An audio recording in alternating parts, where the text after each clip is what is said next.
Hello বন্ধুরা, good morning. কেমন আছো তোমরা সবাই? আশা করছি সবাই খুব ভালো আছো আর সুস্থ আছো, আর আমরাও না খুব ভালো আছি।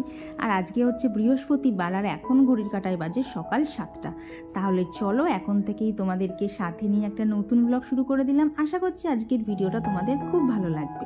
তো সকালবেলা উঠেই দেখো আজকে তাড়াতাড়ি কাজ শুরু করে দিয়েছি। কেন বলো তো? আজকে তো বৃহস্পতিবার, আর বৃহস্পতিবারে তো আমাদের প্রত্যেকেরই ঘরে লক্ষ্মী পুজো করা থাকে। তো সেইটা করতে গেলে কিন্তু বৃহস্পতিবারে দেখবে পুজো করতে গেলে বেশ খানিকটা সময় কিন্তু বেশি লাগে। তো সেই জন্যই সকাল সকাল উঠে আগে এগুলো করে নিচ্ছি। আর এদিকে কি করছি বলো তো? ব্ল্যাঙ্কেট থেকে দেখছি কীরকম না একটা তুলো মতো উঠছে। তো সেগুলো না এবার যদি হাত দিয়ে ঝাড়ছি, অর্ধেক আমার হাতে আসছে আর বাকি অর্ধেক কিন্তু সব মেঝেই ছড়াচ্ছে। তো সেই জন্য একটা জামা কাপড় কাচার যে ব্রাশগুলো হয় না, সেই ব্রাশের দেখবে ব্রাশের যে দাঁড়াগুলো হয় সেগুলো কিন্তু খুব গায়ে গায়ে থাকে। তাই ভাবলাম ওটা দিয়ে যদি করা যায় তাহলে বেশ আর কি এদিক ওদিক হবে না। আর জানো, হয়েও গেল একদম তাই। দেখলে তো কি সুন্দরভাবে তুলোগুলো উঠে এসছে। তো ব্ল্যাঙ্কেটটা একটুখানি পরিষ্কার করে নিলাম ওপরে না হলে না কেমন যেন একটা দেখতে লাগছিল।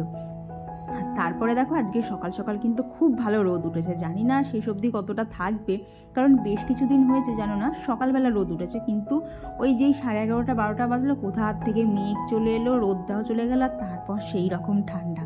তো দেখলাম সকালবেলা যতক্ষণ এত সুন্দর একবার রোদ উঠেছে, আগে জানলা দরজাগুলো একটুখানি খুলে দিই, কারণ বেশ কয়েকদিন তো সেইভাবে রোদ উঠছে না, আর ঘরগুলোর মধ্যে কীরকম যেন একটা গন্ধ হয়ে থাকছে। তো তারপরে দেখো ঘর ঝাড় দেওয়া সব কমপ্লিট হয়ে গেছে। এখন আগে ঘরটা মুছে নেব, তো ওপরটা করবো আগে, তারপরে যাব হচ্ছে নিচে। তো সেই রকমই যেমন বলা তেমন কাজ, ওপরটা তাড়াতাড়ি করে চলে এলাম সোজা নিচে। তো বাপিও উঠে পড়েছে, তাই বাপিকে বললাম তুমি একটুখানি আগে কোথাও একটু চেয়ার টেয়ারে বসো। সেই ভাগে বাপির ঘরটাও নিচে আগে মুছে দিলাম, আর কি আগে ঝাড় দিয়ে নিয়েছিলাম, তারপরে মুছে নিচ্ছি আর কি। সেইভাবে নিচটা তো কোনোদিন করা হয় না আমার, বাপি সাধারণত করে, তো সেই জন্য তোমাদের সাথে শেয়ারও করা হয় না। তো দেখলাম যতক্ষণ আমি করছি একটু তোমাদের সাথে শেয়ারও করে দিই আর কি। ওপর নিচ মুছতে গেলে না প্রায় অনেকক্ষণ সময় লেগে যায় জানো, না হলেও ওপর নিচ মুছতে গিয়ে আমার আধ ঘন্টার ওপর তো লেগেইছে। আর এখানে ওই যে তোমাদেরকে বলি না সামনেই কারখানা আছে, এত কালি হয় ওই হয়তো একটা ফ্লোরই মুছবো, কিন্তু তাতেও কিন্তু আমায় 3-4 বার জল পাল্টাতে হবে, যার ফলত কিন্তু ঘরটা মুছতে বেশ খানিকক্ষণ সময় বেশি লাগে। আর তারপর দেখো স্নান সেরে ফ্রেশ হয়ে এই যে সিঁদুরটা একটুখানি পরে নিলাম। তারপর বৃহস্পতিবারে পুজো দেওয়াও সব কিছু কমপ্লিট। এখনই মোটামুটি ঘড়িতে বাজে সকাল 9:30 মতো।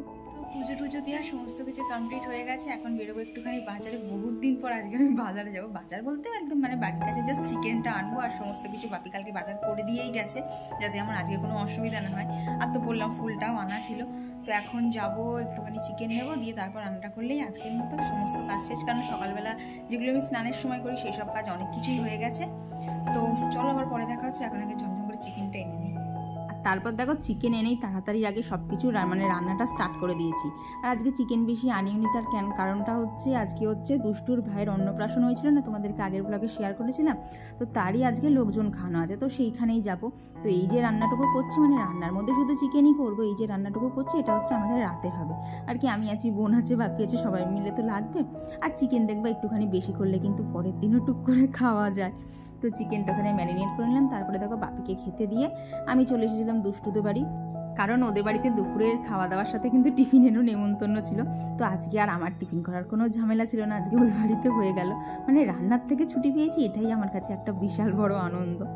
তো তারপর দেখো চলে এসেছি ছাদে। দেখলাম এত সুন্দর রোদ উঠেছে, কখন আবার চলে যাবে, আগে জামা কাপড়গুলো দিয়ে নেই। আর আমার বেশ কিছু জামা কাপড় দেখো, এখানেই কিন্তু বেশিরভাগ জামা কাপড়ই আমার, পুরোটাই আমার, বাপি সেরকম নেই। তো এতগুলো জানো না জামা কাপড় জড়ো হওয়া ছিল, তো সেগুলোকে আগে দিয়ে দিলাম। তারপর নিচে এসে আগে চলো তাড়াতাড়ি রান্নাটা করে নেওয়া যাক, কারণ এরপরে আবার রেডি হয়ে কিন্তু আমাকে বেরোতেও হবে। আর রেডি হওয়াটা আজকে আমার কাছে একটু বেশি চাপের। কেন বলো তো? আজকে অনেক দিন বাদে শাড়ি পরবো। তো মা একটুখানি পিন করে দিয়ে গেছে, তা হলেও সেই যে না পুরোপুরি পারফেক্টটা হয় না। তো আজকে ভেবেছি তাড়াতাড়ি রান্নাটা শেষ করে নিয়ে একদম স্টেপ বাই স্টেপ মাকে ভিডিও কলে দেখিয়ে শাড়ি পরবো আর কি। বলো তো, শাড়িটা পরতে না খুব ভালো লাগে, কিন্তু পরতে পারি না, এটাই যে আমার দুঃখ রয়ে গেল। এখনও অবধি শাড়ি পরাটা আমি শিখিনি। আর দেখো তোমাদের সাথে কথা বলতে বলতে কিন্তু আমার অনেকটা কাজ এগিয়ে গেছে, আর শুধু এই চিকেন রান্নাটা হয়ে গেলেই আজকের আমার রান্নাবান্নাও সমস্তটা কমপ্লিট। বন্ধুরা, তোমরা যারা এতক্ষণ আমার ভিডিওটা দেখছো, তোমাদের আজকের ভিডিওটা কেমন লাগছে ঝটপট কমেন্ট বক্সে লিখে ফেলো তো। আর ভিডিওটা যদি ভালো লেগে থাকে অবশ্যই কিন্তু একটা লাইক করে দিও। আর তোমরা যারা আজকে আমার ভিডিও প্রথম দেখছো, তোমাদেরও আজকের ভিডিওটা কেমন লাগছে অবশ্যই কমেন্ট বক্সে জানিও। আর ভালো লাগলে একটা লাইক করে দিও, আর প্লিজ চ্যানেলটাকে সাবস্ক্রাইব করে দিয়ে আমার পাশে থেকো। পরিস্থিতির চাপে পড়লে আমরা মেয়েরা দেখবা এতটাই সংসারী হয়ে উঠি, তখন মনে হয় কোথাও যাওয়া থাক বা না থাক বাবা, সবসময় কিন্তু রান্নাঘরটাকে আমাদের পরিষ্কার রাখতেই হবে। তার কারণ হচ্ছে আমাদের মেয়েদের দেখবা আর কি, যারা আমরা বেশিরভাগটা হাউসওয়াইফ আছি, তাদের কিন্তু সারাদিনটাই কেটে যায় এই রান্নাঘরটার পেছনে। আর রান্নাঘরটাকে যদি একটুখানি পরিষ্কার করে রাখা যায় তাহলে দেখবা রান্না করতেও কিন্তু অনেকটাই ভালো লাগে। তো রান্নাঘরটার নিচটা একদম পুরোপুরি পরিষ্কার করে চলে এসেছি এখন ওপরে। আর জানো, পুরো আধ ঘন্টা প্রচেষ্টার পর ভিডিও কলে দেখিয়ে তারপরেই হয়েছে আমার শাড়ি পরা। তো দুষ্টুর মাকে তো বলেছিলাম 12টার মধ্যে চলে যাবো, কিন্তু জানো এখন প্রায় 1:45 বাজে। এখন আমার জাস্ট শাড়িটা পরা হয়েছে, এখনও কিছু রেডি হওয়া হয়নি। তো মেকআপ করতে তো সেরকম একটা ভালো পারি না, এর থেকে আমার বোন অনেক বেশি ভালো পারে। তো তার মধ্যেই একটুখানি করে নিলাম। আর এই যে এই ছোট্ট এই আমার শখের গয়নাগাটিগুলো একটুখানি পরে নিচ্ছি। জানো না, ওখানে থাকার সময় এগুলো কি পরতে ইচ্ছা করতো। তো একবার যতক্ষণ ফাইনালি সুযোগ পেয়েছি শাড়ি পরে একটুখানি সাজুগুজু করার, সে সুযোগ কি আর ছাড়া যায় বলো। তো এই যে আমার শাড়ি পরে একদম আমি হয়ে গেছি রেডি। মানে নিজেকেও এরকম করে দেখে না একটা কেমন যেন অন্যরকম লাগে, যে শাড়ি পরলে আমাকে এইরকম লাগে। যে আমার রেডি হওয়া কমপ্লিট, মানে পিন সবই তো মা কালকে করে দিয়ে গেছিলো, জাস্ট আমি শাড়িটা পরলাম, সেটাই আমাকে যারা মানে অনেক বড় টাস্ক ছিল। তো ফাইনালি এই যে রেডি হয়েছি, কেমন লাগছে তোমরা কমেন্ট বক্সে জানিও। কারণ এরকম লুকে আমি নিজেকে কোনোদিন মানে সেইভাবে দেখি না, তোমরাও দেখতে পাও না। তো চলো এখন গান টান বাজছে, এখন ওইদিকে যাবো। চেরিয়েই পড়েছিলাম একদম, মানে দরজা দিয়ে বেরোবো তখন মনে পড়লো এই যে গিফট নিতে ভুলে গেছি। চলো এখন যাই। তো এরপর ওখানে গিয়ে জানো না আর কোনো ভিডিও করা হয়নি, কারণ দুষ্টুর ভাইয়ের অনেক ছবি তোলার চেষ্টা করছিলাম, কিন্তু ও এত কান্নাকাটি করছিল। আর তার মধ্যে যে টোপরটা আর কি অন্নপ্রাশনের সময় পরায় না, সেটাও পরতে চাইছিল না। তো ওখানে গিয়ে যথারীতি আর কোনো ভিডিও করা হয়নি। আর বন্ধুরা, তোমাদের সাথে দেখা হচ্ছে আবার সেই সন্ধেবেলা। তো ওদের বাড়ির থেকে এসে বেশ খানিকক্ষণ রেস্ট নিয়ে নিয়েছি। তারপর এখন এই সন্ধে 6:30 মতো বাজে। তো এখন চলো সন্ধেটা দিয়ে দিই।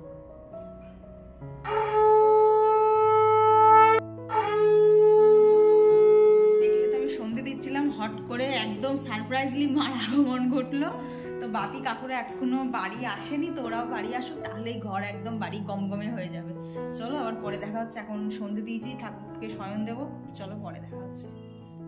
আর এরপর চলে এলাম রান্নাঘরে। তো ওই দিকের বাটিতে দেখো বাপির জন্য দুধ গরম হচ্ছে, আর এই দিকের বাটিটাতে একটুখানি কফি করে নেবো। মানে মার বাবা তো আজকে অনেক দিন পরে এসেছে, তাই ভাবলাম একটুখানি ভালো করে বেশ কফি করে দেওয়া যায়। আর কি বলো তো, কফি বা চা কোনোটাই তো আমি সেরকম ভালোবাসি না, তাই ঠিকঠাক না টেস্টটাও বুঝি না যে ঠিক মানে কতটা কি হয়েছে। তো আমি তো জানো না ভয়ে করছিলাম। তারপরে মা বললো খেয়ে নাকি দারুণ খেতে হয়েছে।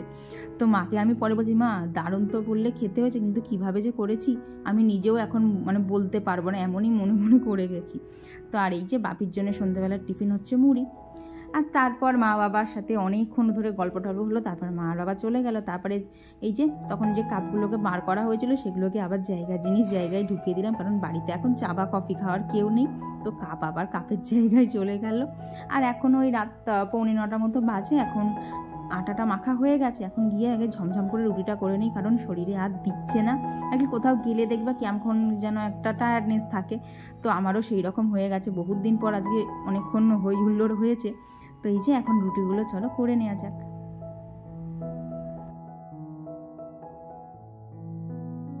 আর রুটিগুলো করা হয়ে গেলে দেখলাম বোন এখনও আসেনি, তাই ভাবলাম ওপরের ঘরেও বেশ কিছু জামা কাপড় দেখো এখনও কিন্তু চেয়ারেও অনেক রয়েছে।